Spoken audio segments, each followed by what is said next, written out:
गर्भ यातना एक शब्द आहे काय, 9 महिने 9 दिवस उलटा टाकलेला असतो.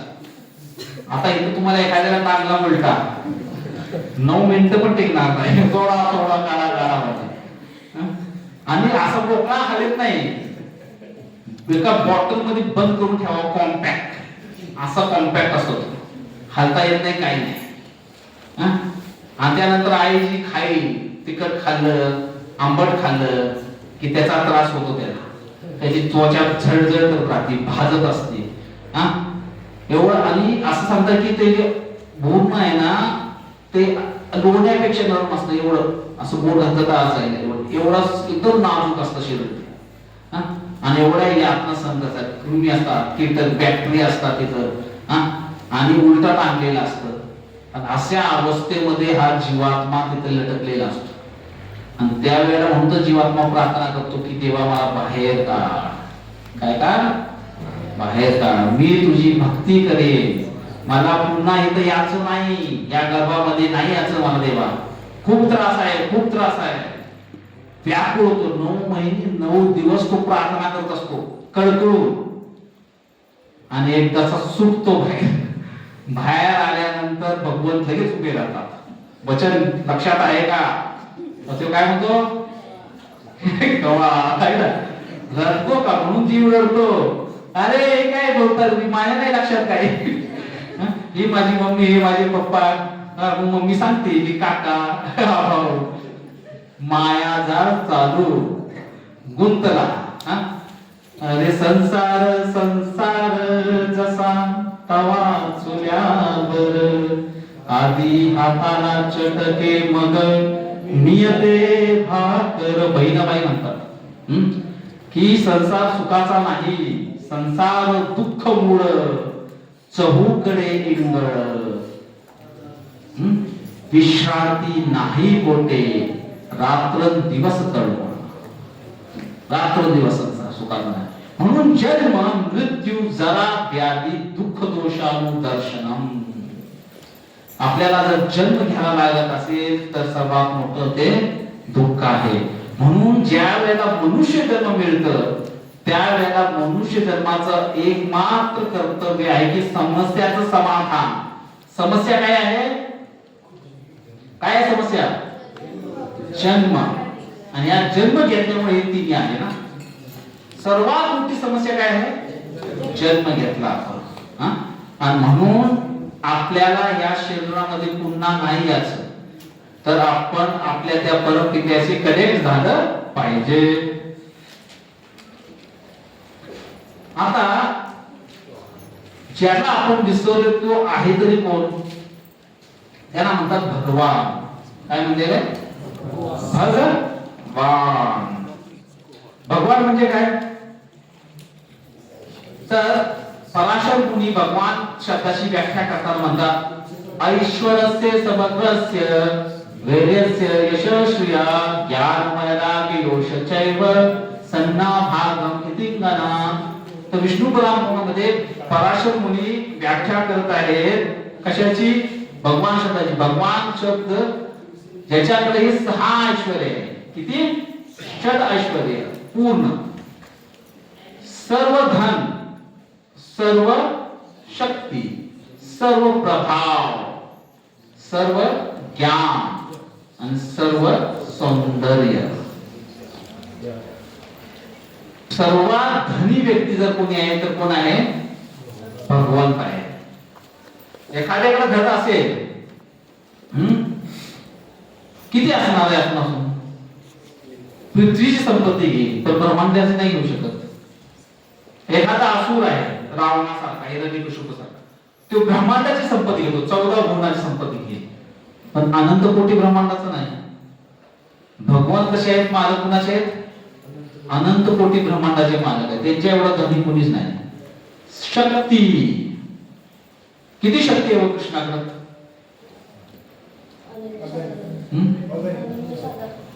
मोजू शकत नाही. आणि त्याचं त्यांनी प्रात्यक्ष कसं करून दाखवलं? वयाच्या 7व्या वर्षी. किती वय? 7 वर्ष. काय केलं? गोवर्धन कसा उचललाय? करंगळी नाही चालला, करंगळीच्या या नाकावर हे डावा हात पहिला उजव्या हातापेक्षा डावा हात कमजोर असतो आणि या कमजोर हाताच्या सगळ्यात कमजोर हात कोणता आहे? हे. आणि त्याच्यावरती नख आणि त्याच्यावरती तो गोवर्धन जो हिमालयापेक्षा अनंत पटीने मोठा होता. आता गोवर्धन आपल्याला जो दिसतो तो फार छोटा आहे का? आणि त्याला शाप मिळाला की कथा वेगळे तो त्या वेळाला रोज कमी होत चाललेला आहे. हिमालयापेक्षाही मोठा असा हा गोवर्धन भगवंतानी किती दिवस, किती, फक्त 7 दिवस नाही, 7 दिवस 7 रात्र असं म्हणायचं. 7 दिवस 7 रात्र धरून ठेवला. असं किती वेळ ठेवू शकतो मी?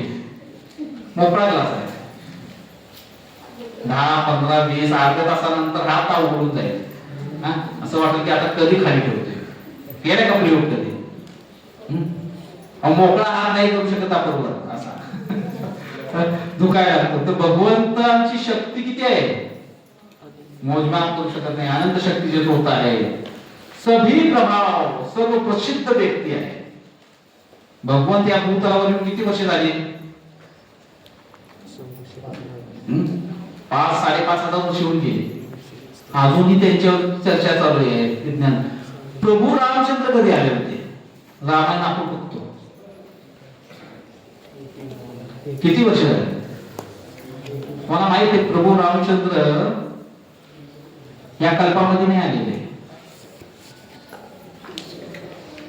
2 कल्प आधी होऊन गेले, म्हणजे लाखो वर्ष निघून गेलेले. रामायण आपण याने राहतोय ना, ब्रह्मदेवाचा एक कल्प म्हणजे 1 दिवस, या दिवसामध्ये आलेले नाही. ब्रह्म हे 27 चाललेले आहे, ते प्रभू रामचंद्र 24व्या मध्ये आले होते. एवढे जुना इतिहास आहे. तो एवढा जुना तो सेतू आहे, आता नाही बांधलेला तो. कल्प कल्प प्रभू अवतरी. तुलसीदासजी होतात प्रत्येक कल्पामध्ये भगवंत येतात एकदाच. तर या कल्पामध्ये श्रीकृष्ण आले, भगवान श्रीकृष्ण आले की चैतन्य महाप्रभू येतात. भगवान श्रीकृष्ण सुद्धा प्रत्येक युगामध्ये येत नाहीत. ब्रह्मदेवाच्या एका कल्पामध्ये एक आषाढ चतुर्युगी येतात, त्यामध्ये एकदा. विचार करा, प्रत्येक ह्याच्यामध्ये नाही. तर भगवानाची प्रसिद्धी किती झाली मग? किती पुरातन आहेत. कोणी विचारू शकणार आहे का कोणी एवढा प्रसिद्ध व्यक्ती त्याचं नाव आज पण घेतलं जातं? नाहीतर नेता मिळे की स्लोगन असतात, जब तक सूरज चांद रहेगा टिप टिप तेरा नाम रहेगा. आहे का कुठला तरी असा व्यक्ती आहे का सूर्य चंद्रापासून त्याचं नाव घेतलं जातं किंवा घेतलं जाणार आहे? नाही, नुसतं बोलायची काम आहे जब तक सूरज चांद रहेगा. तर फक्त कृष्णाचंच नाव राहू शकतं, आणखी कुणाचं नाही. सर्वात प्रभावी व्यक्ती महत्व आहे ते. सर्व ज्ञान, कुठलं ज्ञान आहे? सर्व ज्ञान या जगामध्ये असं कुठलं ज्ञान नाही त्यांना माहित नाही. सर्व आहे. किती ज्ञान माहिती होतं त्यांना? भूतकाळ माहिती आहे, माहिती आहे का नाही? भगवंताला सर्व भूतकाळ माहिती आहे आपला सगळ्यांचा. वर्तमान माहित आहे, भविष्य पण माहित आहे. आजकाल भविष्य कोणी सांगू शकत नाही ज्योतिषाकडून. पण कुणाचं भविष्य सांगते? एकाचा नाही, प्रत्येकाचं. आणि भगवंतांना आपल्या डोक्यामध्ये असणारा प्रत्येक विचार माहिती आहे, माहिती आहे. आपण आता जे काय विचार करतोय ना ते सगळं भगवंत परमात्माला इथं कळतंय. काय मला माझे गोंधळ चाललाय, काय मी विचार करतोय. एवढंच नव्हे, आता बघा आपले गेलेले विचार माहिती आहेत, आत्ताचे विचार माहिती आहेत, आणि पुढे काय विचार करणार आहे ते पण कृष्णाला माहिती आहे. आपल्याला माहिती आहे मी पुढे काय विचार करणार आहे, मी आज संध्याकाळी घरी जाऊन काय करणार आहे मलाच माहित नाही. पण कृष्णाला माहित आहे की हा घरी गेल्यानंतर काय होणार आहे याच्याबरोबर, याच्या डोक्यामध्ये काय विचार येणार आहे. एवढे सर्व ज्ञान केवळ कोणामध्ये आहे? कृष्णामध्ये. एवढं परिपूर्ण ज्ञान आहे भगवान कृष्णाकडे. आणि सौंदर्य कसं आहे? सौंदर्य अहो असं सौंदर्य आहे की त्याचे शत्रू देखील त्याच्यावर मोहित होतात. भगवंतांना पाहिल्यानंतर दंडकारण्याचे जे ऋषी होते प्रभू रामचंद्रांना त्यांनी पाहिलं आणि पाहिल्यानंतर म्हणाले की भगवंता आम्हाला असं वाटतं की तुम्ही आम्हाला पती रूपामध्ये मिळावं. हे आहेत तपस्वी लोक, दंडकारण्य ऋषी मुनी. आणि ते म्हणतात की आम्हाला तुम्हाला पती रूपात प्राप्त करायचे. भगवान श्रीराम म्हणाले की मी मर्यादा पुरुषोत्तम राम आहे, एक पचनी एक वचनी. ह्या युगामध्ये मी तुमचा स्वीकार करू शकत नाही. काय करू शकत नाही. पुढचा माझा अवतार आहे कृष्ण अवतार, त्यामध्ये मी काय राहणार आहे, लीला पुरुषोत्तम. आता मर्यादा पुरुषोत्तम आहे, अनेक सुंदर लीला करेल. आणि त्यावेळेला या दंडकारण्यामधल्या सर्व ऋषी ह्या गोपी झाल्या. तर भगवंताच्या गोपी किती आहेत? अनंत आहेत. दंडकारण्याच्या गोपी वेगळ्या आहेत. भगवान श्री रामचंद्र मिथिलाला गेले, तिथल्या नगरातल्या सर्व स्त्रियांनी भगवंताला पाहिलं, म्हणजे की आम्हाला पती म्हणून पाहिजे, एवढं सुंदर. तर भगवान म्हणाले द्वापर युगामध्ये कृष्ण म्हणून येणार, मिथिला गोपी म्हणून वेगळ्या संच आहे. अयोध्यामधल्या स्त्री त्यांनी भगवंताला पाहिजे, आम्हाला पती म्हणून पाहिजे, त्या अयोध्यातल्या गोपी वेगळे आहेत. असे अनंत गोपी आहेत, कारण सर्व जीव हे स्त्रीलिंगी आहेत. भोक्ता राम यज्ञ तपस्नाम सर्व लोक महेश्वरम, फक्त कृष्णच भोक्ता आहे, परम भोक्ता. आपण पुरुष शरीरामध्ये दुय्यम भोक्ता आहोत. आलं लक्षात? परम भोक्ता कृष्णच आहे. जीव किंवा आत्मा हा स्त्रीलिंगी आहे. तर प्रत्येक व्यक्ती भगवंतांना आपलंस करू पाहतो. तर भगवंतांचं सौंदर्य कसं असतं? रावण सुद्धा प्रभू रामचंद्राला बघून एवढा आकर्षित झाला होता, कंस आकर्षित झाला होता. तर भगवंताकडे पाहून सर्व जण आकर्षित होतात, एवढं सौंदर्य. म्हणून त्याचं नाव आहे कृष्ण. सर्व आकर्षती इति कृष्ण. कृष्ण शब्दाची व्याख्या काय? सर्व आकर्षती. असं चुंबक आहे ते सर्वांना वळून धरतो.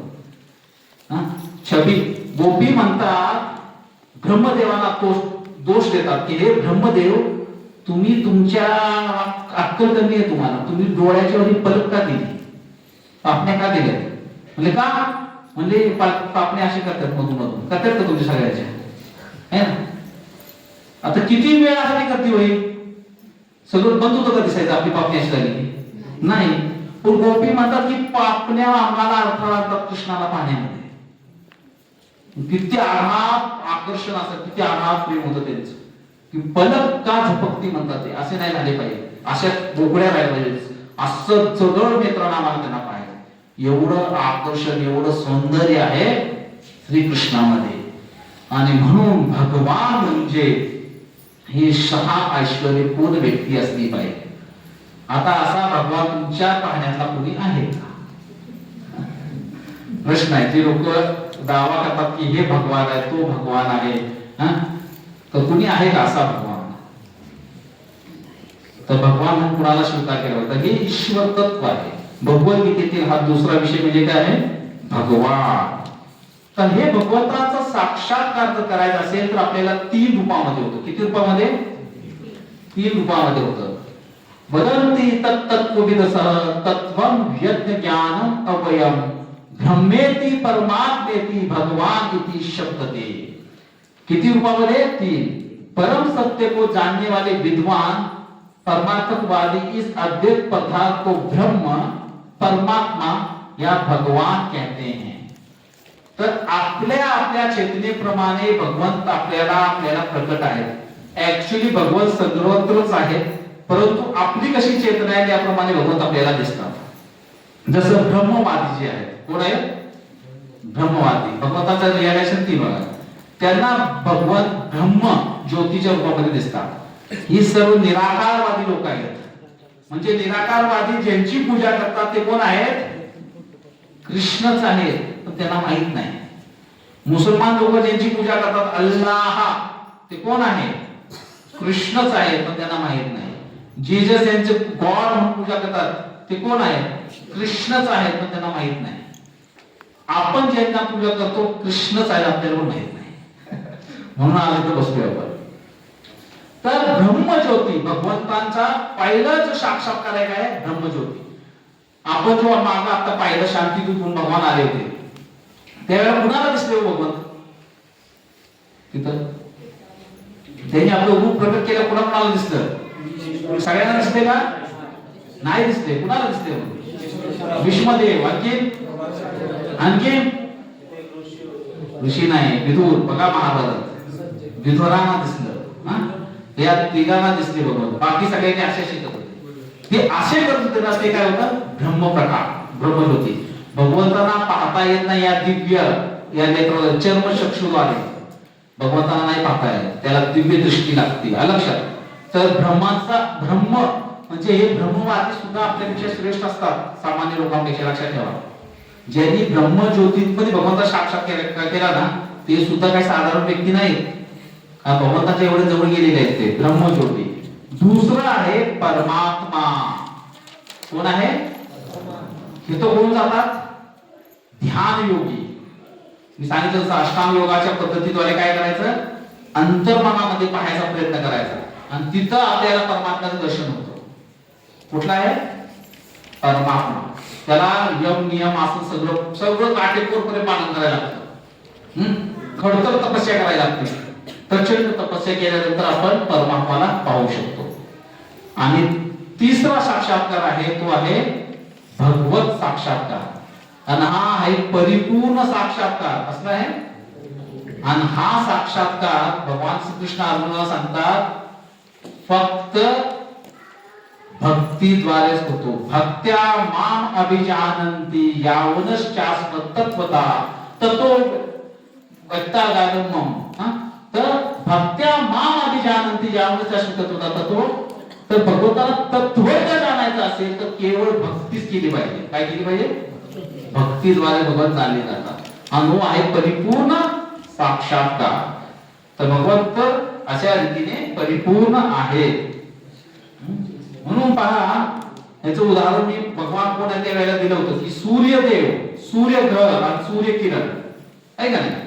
सूर्यग्रह आहे का नाही? सूर्यग्रह आहे, सूर्यकिरण आहे आणि सूर्यदेव. मग कसं तुलना करणार? हे काय आहे? इथं जर गणित येतं सूर्य आहे, हे सूर्याचे किरण आणि हे सूर्य देव. म्हणजे तीन आहे का नाही? पण सूर्य भगवंतच आहे, पण हीच त्यांच्यापासून येणारी किरण आहे. आणि हा ग्रह आहे परमात्मा साक्षात्कार म्हणजे. आलं लक्षात? आणि हे भगवंत आहे. तर भगवान सगळ्यांना दर्शन देत नाहीत. काही ठराविक लोकांना भगवंताचा साक्षात्कार होऊ शकतो. आणि म्हणून असं म्हणतात भगवत भगवत अहम सर्वस्व प्रभो मत्ता सर्व परिवर्तते इति मत्वा भजन्ते मां बुधा भाव समन्विता. मी समस्त आध्यात्मिक तथा भौतिक जगतो का कारण. तर भगवान सांगत आहे की भगवान म्हणजे काय? सर्व आध्यात्मिक आणि भौतिक दोन्ही पण जगतो का कारण. प्रत्येक वस्तू मुझसे उद्भव आहे. जे काही या जगामध्ये ते सगळं कृष्णापासून आले. जो बुद्धिमान ये भली बाणी जानते हैं वो मेरी प्रेमा भक्ति में लगते हैं. बघा, बुद्धी म्हणजे काय सांगा? भगवंतावर बहिणाबाईची आता मी म्हणलं दाखवलं. बहिणाबाई काही चांगले पीएचडी होते का? म्हणजे बुद्धी म्हणजे हे भौतिक ज्ञान अर्जन करणे म्हणजे बुद्धी नाही. बुद्धी म्हणजे काय? बुद्धी म्हणजे कृष्ण भगवंताने हेच त्याला समजलं खरा बुद्धिमान आहे. आलं लक्षात? पीएचडी करून मोठ्या मोठ्या डिग्री घेऊन कोणी बुद्धिमान बनत नाही. म्हणून खरा बुद्धिमान कोण आहे? जो भगवंतांच्या प्रेमा भक्तीमध्ये लागला आहे. तथा हृदय से पूरी तरह मेरी पूजा में तत्पर है. म्हणजे त्याची बुद्धी आणि हृदय म्हणजे मन त्याचं कशामध्ये लागलेलं आहे? भगवत सेवेमध्ये. तो खरा काय आहे? बुद्धिमान व्यक्ती आहे, किंवा तो खरा भगवंतांना समजू शकतो.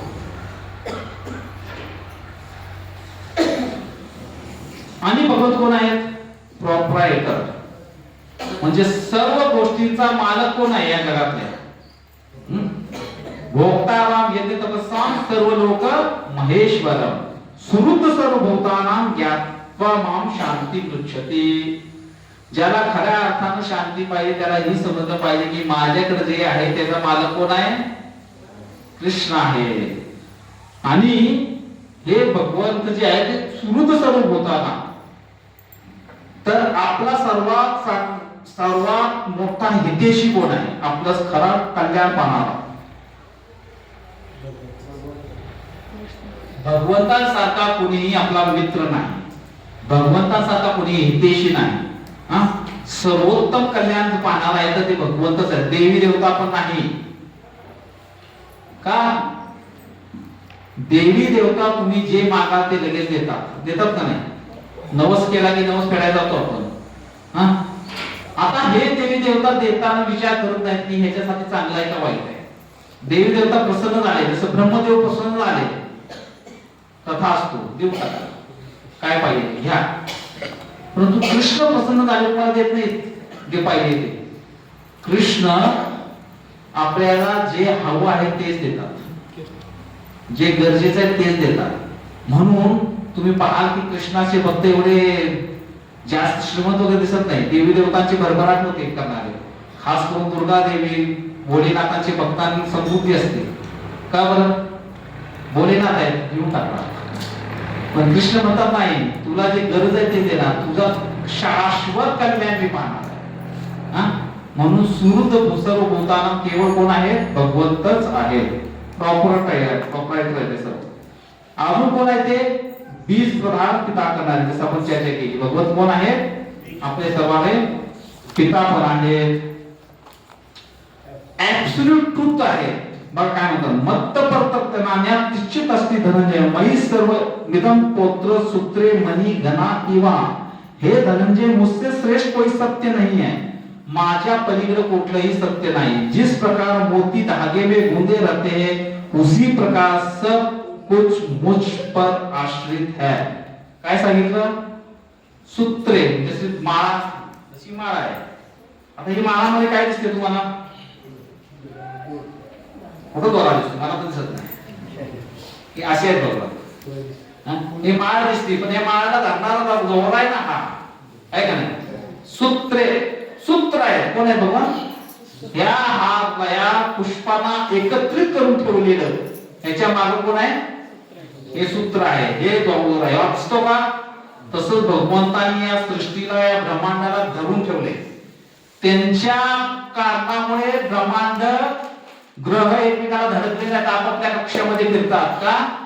कारण की भगवंतांनी त्यांना काय केलेलं आहे? बांधून ठेवले सगळ्या.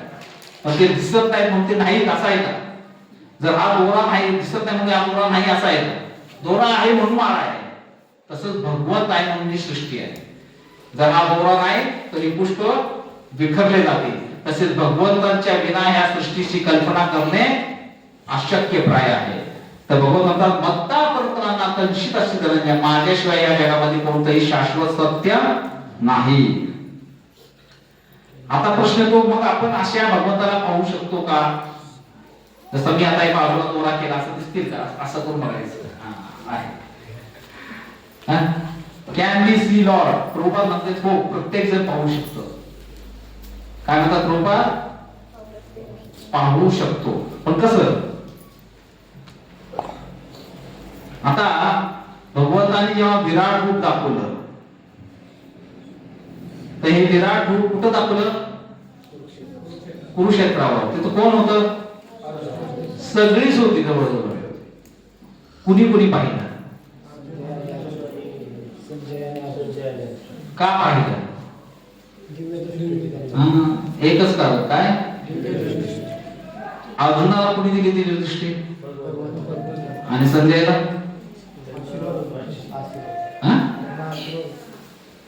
दृष्टी दिली त्यांना कुणी नाही. कोणी दिली? संजयला कसं दिसतं सगळं? संजय कुठं बसला होता सांगा? भावनात होता तिथं मालामध्ये. मग तो कसा बघत होता? दिली दृष्टीनं. कुणी दिली? महाभारत सुद्धा वाचलं नाही तर सगळ्यात सोपं कथा आहे. भगवद्गीता तर आमची गोष्ट आहे. महाभारत सगळी सिरीज बघा की आता आहे ते व्यास देवाने दिली. वेद व्यास जे आहे हे आले ते म्हणजे अरे मूर्खा, सत्यवतीचे पुत्र पराशर मुनी म्हणले की तुला शेवटी युद्ध केलं, आता बघ तू हे सगळे विनाश तुझ्या डोळ्याने. म्हणलं मी आंधळा आहे, मला काय करणार? दुर्योधन कोण आहे? मी कधी बघितलंच नाही. म्हणजे मग माझ्या सारथीला द्या संजयला. आणि मग संजयला त्यांनी दिव्य दृष्टी दिली. म्हणजे संजय तू मला सांगायचं आता की कोण काय करते. तर दिव्य दृष्टी म्हणजे या चर्म चक्षुद्वारे भगवंताला पाहता येत नाही. म्हणून कोण पाहू शकतं रूपात म्हणायचे? ती व्यक्ती पाहते. कोणती व्यक्ती? बघा भगवत सांगतात, जो भगवंतांना सर्वत्र पाहतो, सर्व गोष्टीमध्ये पाहतो. कसं? भगवान सृष्टीचे निर्माता आहे, भगवान कर्माणूमध्ये आहेत, रेणूंमध्ये, असा भाव धारण करतो, त्याला भगवान सर्वत्र नजर येतात, दिसतात. आणि असा व्यक्ती कसा पाहतो भगवंतांना? तर ब्रह्मसंहिता, प्रेमा अंजन छुरित भक्ती विलोचेन संत सदैव हृदयेषि विलोकयन्ति यम श्याम सुंदर अचिंत गुण स्वरूपम गोविंदम आदि पुरुषम तमहं भजामि. प्रेमा अंजन छुरित भक्ती विलोचेन, डोळ्यामध्ये काजळ घालायचं, मग दृष्टी चांगली होती का नाही? काजळ का घालतो? चांगली नजर यावी, भगवंतांना पाहण्यायोग्य नजर येण्यासाठी प्रेमाचं अंजन घालायचे, प्रेमाचं काजळ. ज्याच्या डोळ्यामध्ये प्रेमांजन आहे, ज्याच्या हृदयामध्ये भगवत प्रेम आहे, तो भगवंतांना सर्वत्र पाहतो. कुठं पाहतो? सर्वत्र, प्रत्येक अणुरेणूमध्ये. नामदेव यांच्या घरी कुत्रा आला. नामदेव भक्तीच्या त्या स्तरावर होते की ते सर्वत्र भगवंतांना पाहायचे. कुत्रा आलेला पाहिल्यानंतर त्यांनी भाकरी घेतली, भाकरीला तूप लावलं आणि कुत्र्याला द्यायला गेली. आता कुत्र्याला वाटलं मला मारतोय का काय, कुत्रा पळायला लागला आणि नामदेव त्याच्या मागे, अरे तूप लावले, भाकरी चांगली आहे, गरम गरम खा खा खा. लोक म्हणजे अरे नाण्याला वेळ लागला का काय कुत्र्याच्या मागे पडतोय? कुत्रा नाही, ते पांडुरंग आहेत. का? कारण ते कुत्र्यामध्ये भगवंत होते. 21 भूत आली होती चंद्रभागेच्या तिथे. किती? नामदेवला त्यांना वाटलं नामदेव घाबरून जाईल. नामदेव पाहिलं की अरे तुम्ही पांडुरंग आहे माझे. भूतांच्या चरणावर लोटांना घालायला चंद्रभागेच्या तिथे पांडुरंग. ते म्हणजे आम्ही भूत आहे, भूत. तुला भीती वाटत नाही? नामदेवांना काही नाही, त्याचा आठवडा पांडुरंग. भगवंतांना भाग पाडलं त्यांनी, भगवंत त्या भूताच्या हृदयातून प्रकट झाले. पांडुरंग चंद्रभागा